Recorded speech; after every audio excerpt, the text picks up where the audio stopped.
Dr. Amandine Gasc is an ecologist and researcher at IRD and IMBE in France, and her research focuses on using soundscape analysis for biodiversity monitoring and detecting environmental disturbances. Amandine is a co-creator of the Silent Cities Consortium, which captured a remarkable collection of soundscape recordings from over 30 countries during the COVID lockdown. And today she's here to share some valuable insights and lessons learned on data management and the coordination of the global network. And I'm so excited that we've been able to have you come and talk about this project. It's one we heard a lot about during COVID as it was developing. So it's really cool a couple of years later to have you come and share the lessons learned from that project. So we can't wait to hear from you. So take it away. Thank you. Great introduction, Tiffany. So yeah, I'm super happy to be here talking about this project. So it's going to be very project oriented, but I'm going to try to share, like what we learned, because we really jumped into this project knowing nothing about how we are going to handle it. So that was actually pretty fun and very, now that it's finished and published, we're very happy about it, but we had no idea if this project would actually be successful or not. So we'll talk about this project called Silent Cities. So I'm going to talk on the behalf of all the Silent Cities Consortium. And yes, so 3 days before the French lockdown, which happened the March 17 of 2020, we realized what was going to happen because we heard about, oh, we are going maybe have a lockdown. We never really realized what that would imply as consequences, and especially as researchers. So we had a meeting and we were like, okay, so we cannot go out in the field. We have all that equipment. Everything is canceled and we're stuck at home. And we are going to witness a huge change in the soundscape in the cities. And so we were in the meeting and we decided, oh, we should put the recorder we have at home on our balcony or private property and document what is going on. So I was talking with Dr. Samuel Chalet and we were like, okay, but with 2 points, what can we say about this? Maybe we should see if other people wants to join and maybe come up with a little protocol and share it and see if people are interested. So we ended up having a leading team of these people you can see on screen. So Dr. Samuel Chalea, Dr. Nicolas Farouja, Dr. Jeremy Froidevaux, myself, and Nicolas Pajusco from different fields, which was interesting. So socioecology, deep learning, conservation, ecoacoustics, and physics. And we put this together and we shared it with our communities with the idea of, from all of our different expertise, maybe trying to answer different questions. So something about bioacoustics. I'm going to move this over here so I can actually see my slides. Yeah. So can we improve the performances of ecoacoustic indices in urban environment? Because most of the time, we never really use that much soundscape analysis in very noisy environment. We try to avoid them because it's hard to look at the biophony and the noise through acoustic indices, but this was like a perfect time to actually test those indices in an urban environment without noise. We wanted to study the effect of containment measures on urban soundscapes. About territorial sciences, we wanted to look at the link between the level of economic activity and noise pollution in cities. About environmental sciences, so subjective perception of the different soundscape configuration collected in urban socio-ecosystems. And finally, we saw some application in machine learning, looking at the generalization of sound event recognition using those data. So first, we just came up with a first protocol and we just shared it with everybody through emails. We had a form ready to go for people to subscribe if they wanted to share to participate to the project. And then we really focused on having a collaborative and open source, open data project. That was the goal. So from feedbacks we received, we opened up a little bit the first protocol to include people who had some equipment, but were not maybe academics. So journalists wanted to join, some people who had really high quality recorder wanted to join. So we opened up a bit the protocol, but mostly we had open acoustic audio muff systems, wildlife SM4 systems, but we also accepted other programmable recording devices. And we recorded 48 kilohertz in mono to reduce the amount of data, 1 minute every 10 minutes, and with gain that were kind of tested to be specific to urban environment. Especially, we were expected to record the returning to normal activity, so normal noise of the cities. So we wanted to have a low gain just to capture that.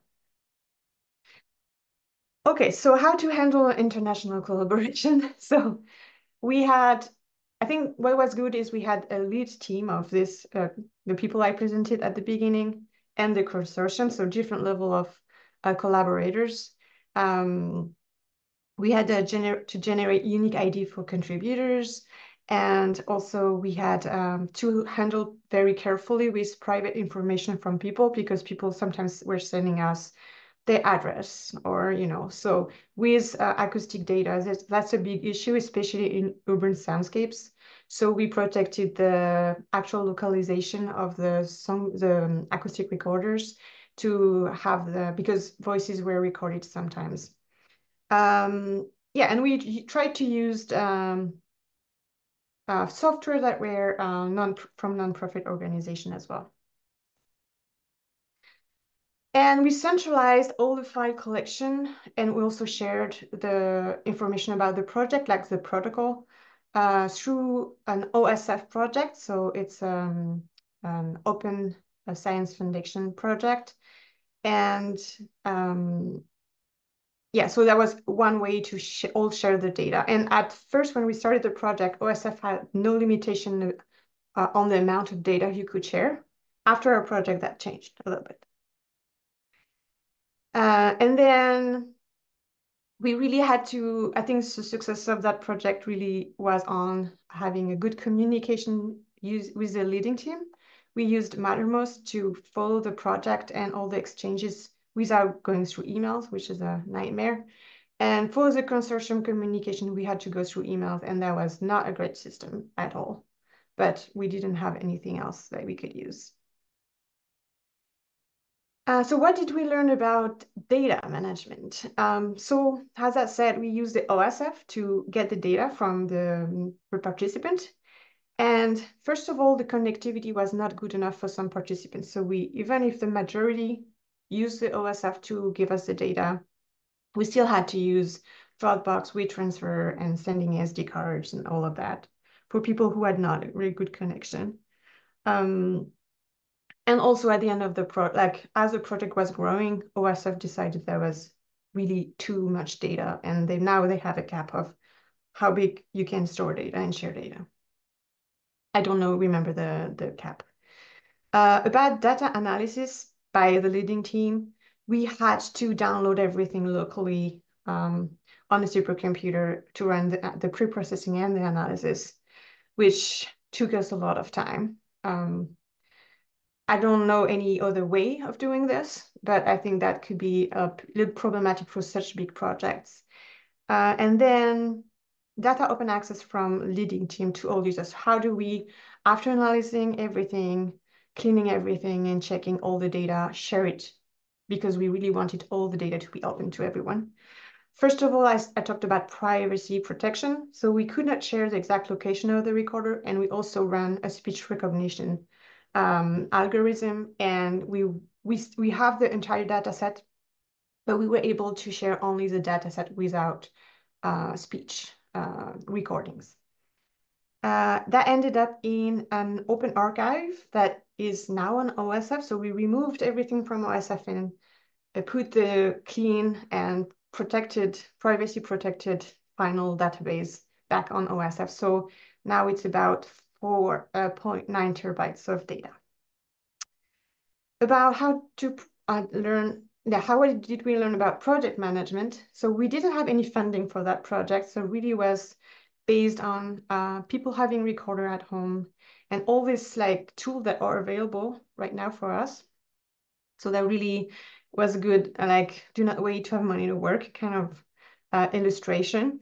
There was amazing to be collaborative, and we managed to be kind of open all the way, except for the speech in the recordings that we could not share. And I really could see in that project the power of having people with various skills. I think that really helped the project to be successful. And we also in the leading team had a non-leadership management style, which was kind of new to me. We had clear objectives and good communication. I think that made it work. And we also had, which was me for most of the time, an annoying person that was kind of checking on progress. And it was not always me, but I really realized it was good to have this person checking and being annoying sometimes, just for just checking on people. And so I don't know if I have a lot of time. Stephanie, you can cut me anytime. I just wanted to share a little bit about the results. So the paper is now submitted and published by Scientific Data. So this is the dataset, description, and some preliminary results. And the dataset is now open, so anybody who wants to work on those data, feel free. So this is a map. So most of the recorders were set in Europe and the American continent.